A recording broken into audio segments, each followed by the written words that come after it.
What up, what up? This is DJ J Wealth. And this your boy Cali Product. You listening to Fresh Off the Stoop on Dash X.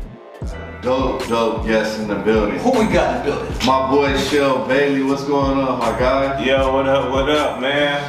Hey, I'm happy to be in the building. Man, thank you for coming in, man. Last time I seen you was when we had the live show and you was hosting it. Yeah, man, the Hollywood Burger Live joint. No, the other one. What's the other one one? right before the pandemic. Remember I Oh, DJ? yeah. Oh yeah.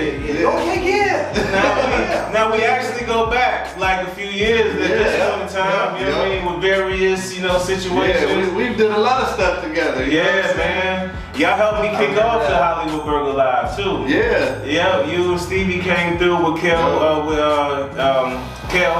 Mitchell, who's been doing this thing. They just announced Good Burger too. I'm happy with that. Yeah, so that was the one with T.O. T.O. came through for the Black History situation. Then after that, we got shut down for the pandemic. So man, let me tell the listeners, man. It was a scene where the main character was about to play basketball on the beach, and they're like, "Oh, he gotta face this big dude." And I'm like, "Let me see who the hell's coming on the screen." I said, "Nah, this is Sheldon." They got Sheldon out here balling, man. Yeah, man. Tell us about that, man, because I know you've done it's the stand up before LeBron. Yeah. You were saying who else? Dwight Howard. I mean, I've worked with a lot of these big stars, man. I worked with those guys as body double and stand-in, Kobe Bryant, LeBron James, Dwight Howard, some of the biggest names. But I mean, even I've worked with Kevin Durant and Chris Paul and Blake Griffin, all these different guys. But the thing is, one of my claims to fame is that I'm a one-on-one basketball champion. Okay. Like, I've won multiple money tournaments one-on-one. Oh, Like you want to come through LA, you kind of got to see me. At Venice. All right. Yeah. So it wasn't just a show. No, it wasn't just I auditioned for it, and I actually sent a video of me winning the championship. Oh, so that was like they gotta pick. Hey, you got a nickname like Juggernaut. I heard the name, I'm like, all right, man, it better not be the little scrawny dude on the screen. That's all. I'm like, Sheldon big. Sheldon definitely big. But I ain't gonna front. They did put me on like a apple box because they wanted me to look even. Oh, really? Yeah, they wanted me to look even like taller. He ain't buff or nothing like that. But they wanted me to look like 7 feet, and I'm like 6'6". Okay. You know what I'm saying? So they boosted me on that standoff. Yeah. Because everybody was like, "Dang, Shell, you look mad like huge." And I was like, "Yeah, they boosted me a little bit on that situation." But I don't know. I probably won 4 championships in Venice, 4 or 5 championships. Oh, at Venice too? Yeah, for the bag, bro. So for me, it was like life imitating art imitating life, you know what I'm saying? Like coming full circle, and so it was like very surreal for that to happen, you know what I mean? Because I've done this in real life, but then to be on a big time TV show, and then they wound up using me in the trailer, and so any promotion you see with Bel Air right now, like they looping me, looping that scene. So it wasn't just like being in that scene, but like once Will Smith dropped it on the page, it's just been going crazy. So like every time you see that little 15-second Bel Air promo, like Big Dre, Big Shell is like in the building, and so it's pretty surreal, man. I really do that down there at Venice too. So like you and that coming from Red Bull, King of the Rock. Mm-hmm. How's that feel? Making that transition. That was the thing. Like I really do this, and I sent that tape into the executive producers, and that's one of the first things when they came up to me. He was like, "You really won that tournament out here," and I was like, "Yeah, like I really do this." And people been kind of coming back to me like, I know you let Will win. Obviously, like he the first person like, you know what I mean? Because in reality, I wouldn't let him get no buckets. He wouldn't have How tall is he? He's probably about 6 feet tall. Yeah, he ain't getting no layups on you. Nah, he pretty thin too, so he just don't. But I trust me, I've lost to some smaller guys over the years in some of the big contests. But these dudes got crazy backs. Like hot sauce on that level. Man, these dudes I lost to this dude in Chicago in the World Championships one time. But he was just crazy, like just blacked out with the threes and handles. And I was like, and I see your son out here.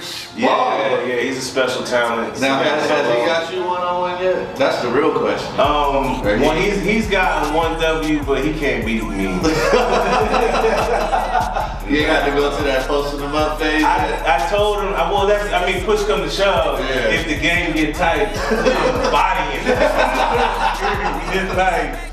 So like it's all fun and games until he get close to maybe winning. And it's like, no, I'm shutting all that down. I'm walking him into the post. I'm finishing around the basket. So he just ain't got that grown. He don't got that grown man strength to keep me from there. But I'm still like athletic enough that I can keep up with him, and I just understand the game a little better. I always told him that it'll probably be about 17 or 18 before he actually probably can get me. Yeah, so I stay sharp though, because he be talking reckless too. I'm like, nah, trust, I can't lose to my son because he know he talking crazy. This is gonna mess the house up. Okay, so check it out. This is what we're gonna do. We're gonna go ahead and jump into this mix, and we're gonna be right back with our guest, Sheldon. Stay tuned on Fresh Off the Stoop on Dash X. Crazy on Netflix. It went #1 for a couple different weeks. We actually shot that. That was one of the few projects I shot during the pandemic. Okay. So it sat on ice for like a while. But then whenever they dropped it, it went crazy. But when it had Zoe Saldana starring in it, and then Reese Witherspoon produced it. And it was like these two sisters that came together. It was their first project together. And so that was like really inspirational to me. And I do feel like the world needs like more love and romance. And so for me, I thought that it was gonna be big because it was just a really good like love story. And I was like, you know, we don't really have too many really good love stories nowadays. And so yeah, that's ones that are like corny. Yeah, it's a lot of corny. Like the ones where it's like the females may like it, but the dude ain't trying to sit through all that. So when you got one that they both could sit down and, you know, watch, this kind of becomes off a lot better. Yeah, and there was a black woman over in Italy, you know what I mean, studying. So, you know, we got the Italian style and the love over there. And so I just thought it was really dope. And then to see these two sisters, like literal sisters, but black women also sisters, come together and make this show. It was their first show that they produced. And so that was like, man, inspirational to me as, you know, an inspiring executive producer, writer. So to be a part of that was amazing. And look, it came out looking real dope. So you said they filmed that during the pandemic? Yeah, they did. So that, like with the pandemic, did it affect any of the other projects you had going on, or you actually were able to survive it? You know what I'm saying? I did survive it, but it was kind of slow motion. You know what I mean? But it feels good to be like back and then come out of there with Bel Air, and then, you know, I got the other project with the Clippers coming out in October. What's that? And so that one's called The Sterling Affairs. Sterling? Yeah, that's what. Is that on Netflix too? It's coming out on FX. FX. Yeah, so we got the network behind it, so it's coming out on FX, and so that one's gonna be major. That's where you be playing an NBA star, right? I'm playing DeAndre Jordan. I am cast. You playing the main player. Yeah, I'm cast and I'm starring as DeAndre Jordan. Who's playing Blake? My man is he been getting kind of killed right now. They had this, so I think he's a good Blake, but the world don't. What happened was a picture leaked. A picture leaked from set, and he did not. It just wasn't the best representation of him. That could hurt the project, man. Blake Griffin. So that could hurt the project. Yeah. So like he kind of got roasted. He been getting kind of torched a little bit. So I'm just like, man, it's important for things not to leak. Yeah. You know what I'm saying? So you know, really have the best representation. But I think he does a really good job.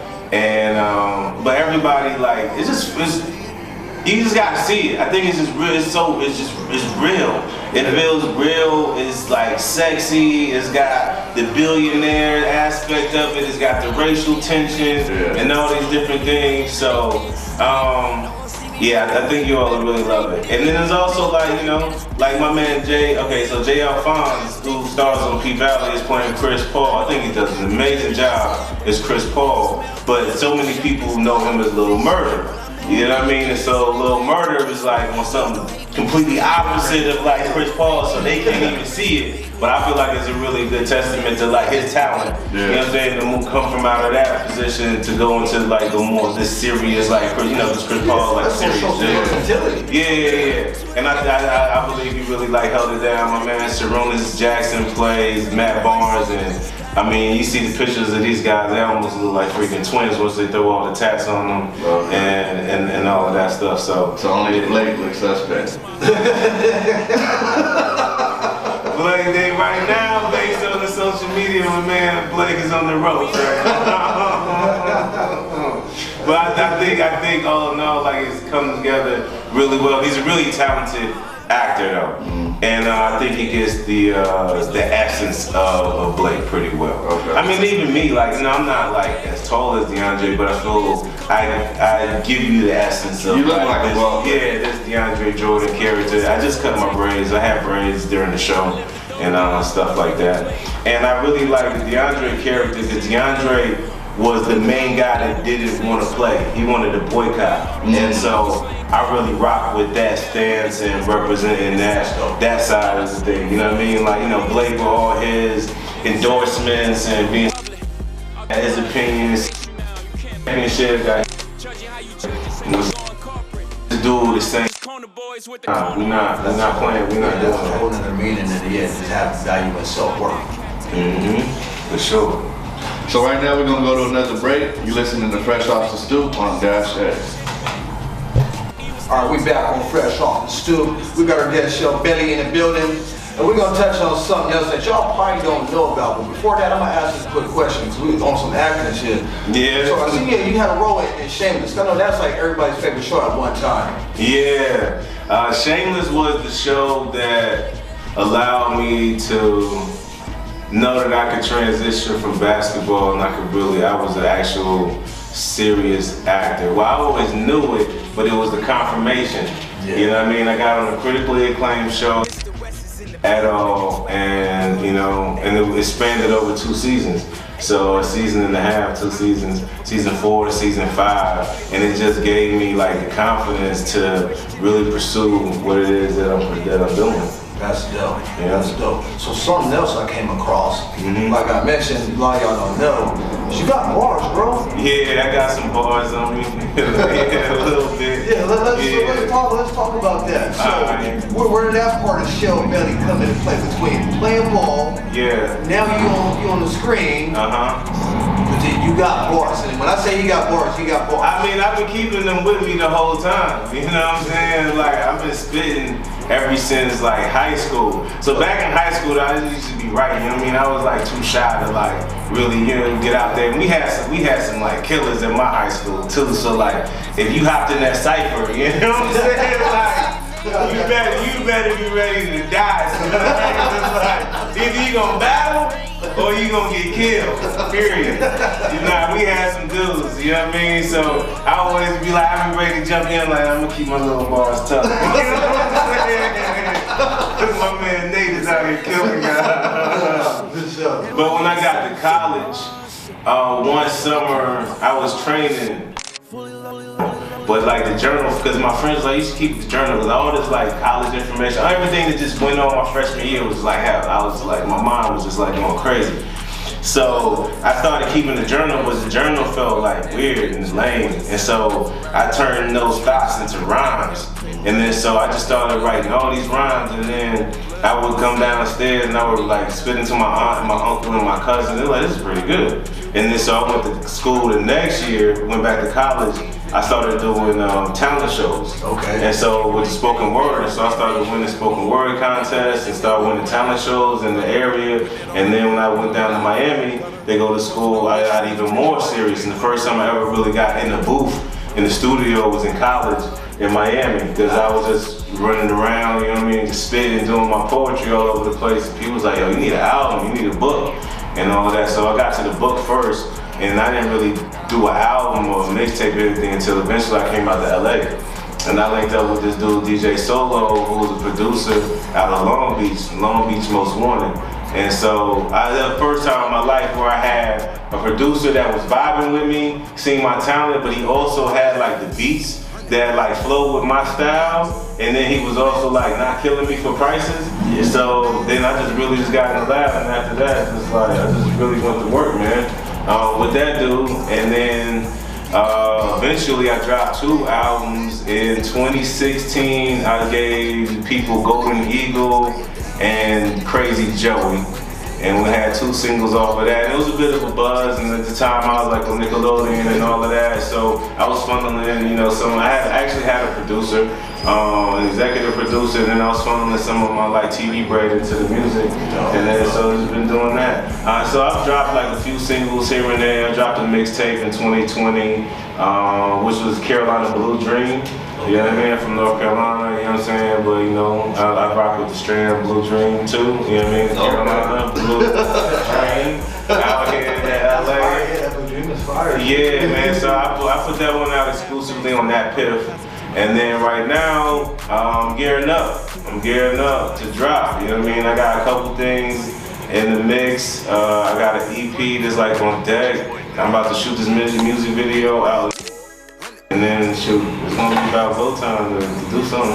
Yeah, that's dope. We might have to tap in with you on some production for that. Yeah, well, yeah. He hit me the other day. He thought that Sosa was out already. I'm like, nah. Yeah, I was like, hold up, bro. Hold up, dog. I'm like, nah, definitely put you on it, man. You know, it was perfect timing too. So he definitely gonna be on the Sosa album. Alright, let's go. Let's go. So once you go ahead and let the listeners know where they can reach you at, where they can get in touch, tap in, they want to follow you, see what you got going on. Hold on, what we got? Can I spit something real quick? Yeah, go ahead. We got beats today. Oh, yo, put the, well, I just go acapella. It's cool, whatever. I don't even need a beat. So I got this joint on the Bricks and Bags instrumental, right? Alright, so. Couldn't sign the Coke boys, but I was selling hope, boy. The message. I couldn't sign the Coke boys, but I was going pro, boy. Hooping. I couldn't sign the Coke boys, but I was raising old boy. Solo. Been living the movie, been groovy, been him, wasn't with me in the gym. Learned to swim with sharks like tarp. Dead bodies in the tops, it gets dark. Street lights on the block, getting guap. Nights with the drop, the dunk, the finish. No blemish, English, Alex, money, piling life salads. Spicy hummus, keep a birdie humming, tucked or something. Stashes and bundles, crowds rumble, foes stumble. Ops stumble, it's God work, I turf. Birth greatness, the next legends. My nephews too, Uncle Shell to you. Big bro pops, I shake hands a lot, close deals. I'm kinda big deal. I keep it tight, chill, might sign a titty. Hot as baked ziti, fresh out the oven, fresh out the city, get busy. I've been buzzing, the legacy, the ready to the bezzy. Keep shining, son. I could've signed the Coke boys, but I was selling hope, boy. The message. I could've signed the Coke boys, but I was going pro, boy. Hoping. I could've signed the Coke boys, but I was raising old boy. Solo. I like it. Fire. I like it. I like it because you're on the show either. Thank you. I like just telling you shit. I fuck with that. I'm about to drop it. Y'all know what's bullshit. Y'all know I'm coming to the show. Got bars. I came across this shit. He got this cut called Anybody Get Touched. And that's I was like, damn. Cause they usually you gotta be careful saying that backpack full of weed rap, that gravity bomb, underwater breeze scrap. I play craps in corridors, Bellagio, top floor, top floors. We don't pay for, we don't pay for, something like that. Yeah, you definitely gonna be on that Sosa album. Yeah. Yeah, and I love how that one started off though. I spit that backpack full of weed rap, that gravity bomb, underwater breathe, scrap. Yeah. I don't know, that took me back though. I remember the first time I smoked the gravity bomb in college. That thing blew my wig back. I know, first of all, if you can fill it up, you know what I'm saying? You gotta have a certain kind of lung capacity. Yeah. super duper lucky man to have Jeremy involved. But check this out, man. That's what we got for this week. We want to give a special shout out and thank you to our guest, Sheldon again. Hey, appreciate you, brother. He's definitely gonna be back. Definitely gonna be back. Definitely. Man, I appreciate y'all, man. I'm proud of this guy for continuing to keep pushing. You know what I mean? Like, I seen you, like, do this a variety of different ways, man. But, like, to see you still here, getting at it. I'm looking forward to this mixtape, this album that you got going on. Keep working. One of San Diego's finest. Yeah. You from Diego? Yeah, but I'll live out there. Yeah, I know, yeah. You make sure people know that you no longer in San Diego.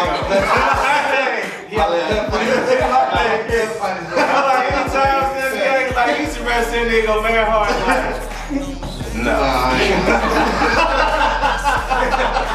He'll tell you why.